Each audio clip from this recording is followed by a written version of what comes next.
Hello, and welcome back to part 2 of So You Think You Want to Go to Med School. Now, in the previous portion of this presentation, we discussed primarily prerequisite courses and activities that needed to be occurring inside the classroom for a competitive application. And for the second part, we'll be discussing a lot of the extracurricular and other credentials that need to be built in order to have a competitive application. I want to start this by saying intellectual capacity is not enough. You need to be dutiful. That is to say, good grades will not get you where you need to be if you haven't demonstrated these other qualities. They are appreciation of the complex biological determinants of poor health, awareness of community and public health issues, ability to identify risk factors for disease, commitment to the early identification and treatment of disease, acceptance of the responsibility for making scientifically based medical decisions and for advocating for the care of the underserved, and understanding of the basic issues of healthcare financing and delivery. Many of these, particularly the first, second, and fifth, are of particular importance for North Carolinians as this state has been historically medically underserved. Much like the initial slide on part 1 of the presentation, these are not necessarily skills to be gained. These should be a little bit of an underlying interest in them and a continued pursuit throughout. So what does a successful medical school applicant look like? There is this common misconception that everybody has to do the same thing, and that generally includes getting involved in UNC hospital volunteering and spending a couple of years in bench research. That is absolutely not the case. There are many, many paths to medical school, and medical students are increasingly varied across ages, backgrounds, and specialties. So does this mean you have options? Absolutely. But there are still some basic categories that need to be completed and some demonstrated skills and activities need to be demonstrated. They are shadowing, volunteering, clinical exposure and clinical experience, and research. Shadowing is the direct, focused observation of a physician and the doctor-patient relationship. Don't get hung up on the idea that you need to be in a surgical suite or witnessing an innovative procedure. It is every bit as important to see the dialogue that goes on between a doctor and his patient or her patient. Volunteering, again, I want you to think of this more as service than volunteering because volunteering tends to be misconstrued as shorthand for volunteering at UNC Hospital. Volunteering and service are any charitable altruistic endeavors in pursuit of helping your fellow human being. Clinical exposure is any exposure to a patient care setting in a healthcare setting. Clinical experience is beyond that, meaning you have jumped through the extra hoop or passed the additional certification in order to begin being responsible for the implementation of someone's healthcare. Every program requires clinical exposure. More and more are beginning to put a premium on having some clinical experience.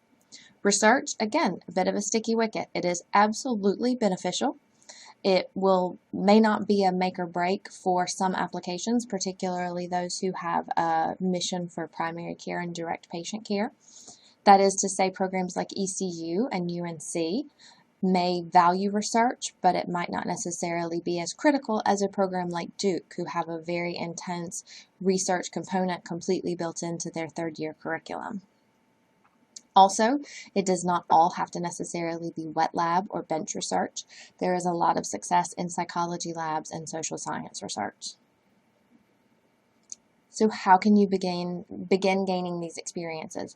It is absolutely choose your own adventure. UNC does not hold liability insurance on any of our undergraduate students, so shadowing, clinical exposure, and volunteer, you need to research these on your own.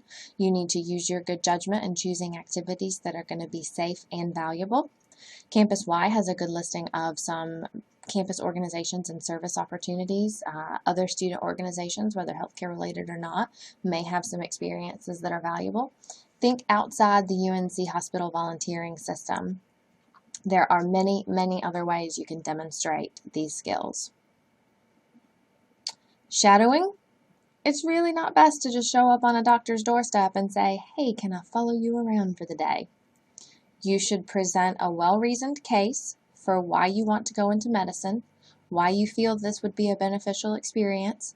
The subtext should also be why you would not be a pain to have follow them around for the day. And you should have a listing of your resume with pertinent activities and maybe a brief version of your personal statement and what you think your career as a physician might look like.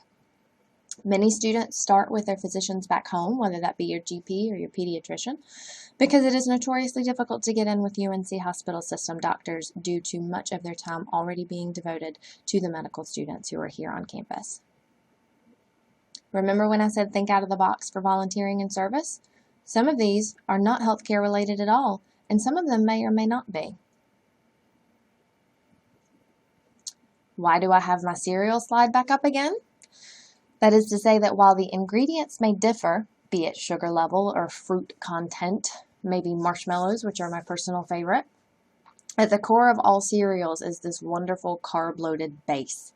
Just like at the heart of an application to any program in healthcare for any given field, you need to have demonstrated the sincere desire to work with and help others. A good rule of thumb is that I'll never want to hear you say that you want to go into medicine because you want to help people. I want to see that you have enough service and volunteering on your record that it completely goes without saying. Essential record keeping. I do not necessarily mean Dear Diary. What I do want is a record of where you went, how many hours you spent there, what you saw, who it was with, and most importantly, what you learned, what was affirming for you, what was surprising to you. These are not only going to be crucial for listing your activities on your central application later on, but it is also going to be information that you can pull from for your personal statement in a few years. So when do you get started? If you are a first semester, first year, you don't. This is not grade 13. You cannot always do what you have always done and expect to continue to get what you have always gotten. I would rather you focus on being a UNC student, acclimating to the academic rigor, and then taking some things on maybe second semester of your sophomore year, second semester of your first year, summer between your first and sophomore year, hitting full stride by your sophomore year. Timing in the application process to consider for the future. This is primarily for students who are juniors or seniors. On the typical 4-year timeline, if you're looking to start medical school right after graduation, then this application rubber starts hitting the road for you late spring of your junior year. Notice I did not take off the clinical, the volunteering, the shadowing, or the research. Things that you are involved in, you need to continue doing throughout your application, but you do need to start thinking about your standardized test, your centralized application, and gathering letters of evaluation. Speaking of those centralized applications, I know we all loved the Common App applying to college. Well, the good news is you get to continue that trend. And the even better news is it gets far more complicated. For medical school, AAMC is the governing body. They have AMCAS as their central application service. Osteopathic medicine is very similar to allopathic MD. Osteopathic DOs just subscribe to an additional philosophy called osteopathic manipulative therapy, but they do still compete for the same licensing and residency. They are governed by ACOM, and ACOMAS is their centralized application service.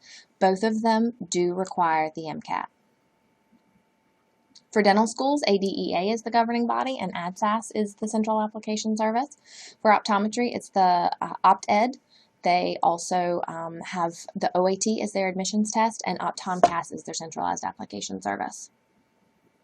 I think this may be the last time I flash up the cereal slide because I want you all to be hungry for breakfast by the time you're done watching this. But this is to say that just as I could not recite all of the ingredients on every single box of cereal included there, I want to let you know that every single health profession I advise on has a completely different central application service. They have different guidelines, they have different rules, they have different timelines. So while I hope to be the best resource possible when helping to sort these, they also all have dedicated helplines that will be more aware of the specifics. And now we're coming to the last few slides where I will talk about the resources available to you here at UNC. There are many departments here on campus whose sole purpose is to help ensure UNC students' success. So we're going to go through a few of them right now, and I'll give you some contact information for them as well. I would be a terrible career services employee if I didn't start first and foremost with the career services aspect. We do cover letter assistance, resume rescue. There are mock interview sessions that can be scheduled. I myself do a tips and tactics mock interview workshop every year. We have information sessions. UNC General Career Counselors have drop-ins every weekday, Monday through Friday, 1 to 4. The Learning Center, also called the Learning Skills Center, is full of what I like to call life coaches for studying. Many of you were incredibly intelligent. All of you were incredibly intelligent in high school. You're smart kids. You got into UNC Chapel Hill.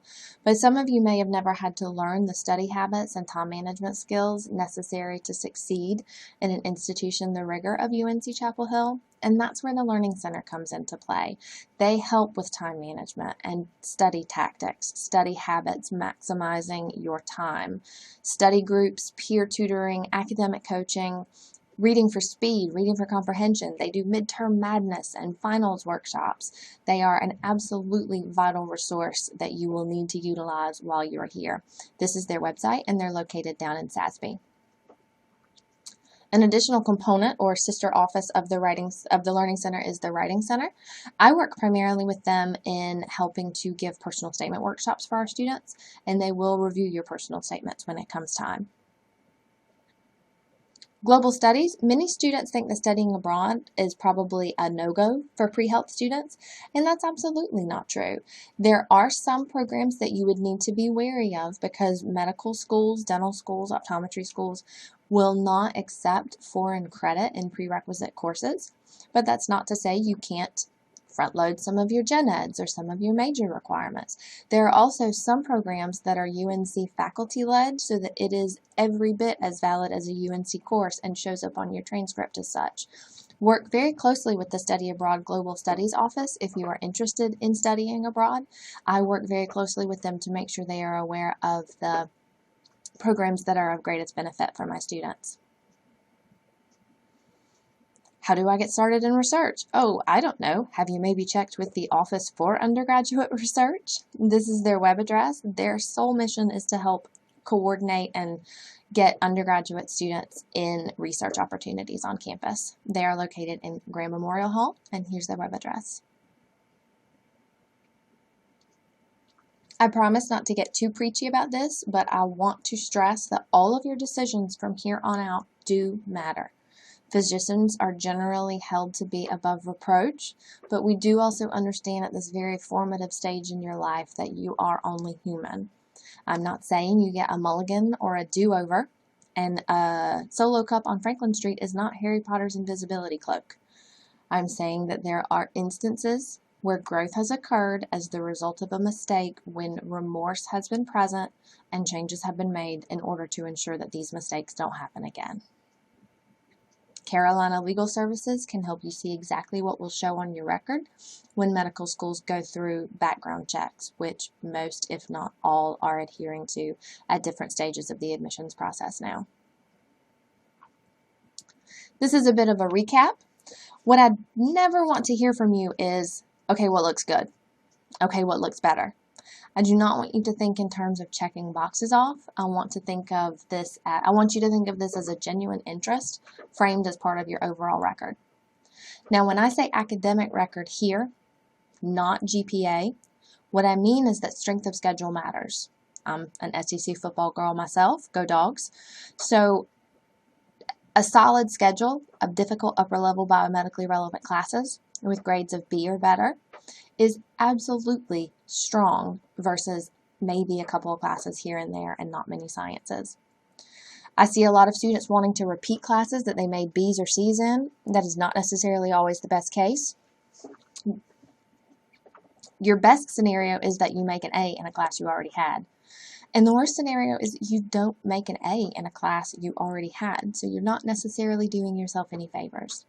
You would need to repeat any class that you made less than a C in. That means C- and D's and below need to be repeated. We talked about the standardized test score, MCAT, DAT, OAT. Most of my other allied healths will accept a GRE. Faculty letters of evaluation. It is never too soon to begin building relationships with your faculty members so that you can eventually ask them for a letter. You need to, in particular, build relationships with your science professors because those are absolutely required when it comes time for your application. Exposure to physician interaction with patients, that's the shadowing we discussed earlier. We discussed charitable and altruistic endeavors. We also discussed research. Leadership should be one of those inherent traits that you have demonstrated. Now, that doesn't necessarily need to be an officer or an exec committee position. It can be being a member of a group and spearheading an endeavor or spearheading a service activity. Intangibles and interview skills and communication are generally lumped in together. It's that little something that makes you a particular draw for a particular medical school. I want everybody to take special note of this pre-health listserv link. bit.ly/UNC pre-health.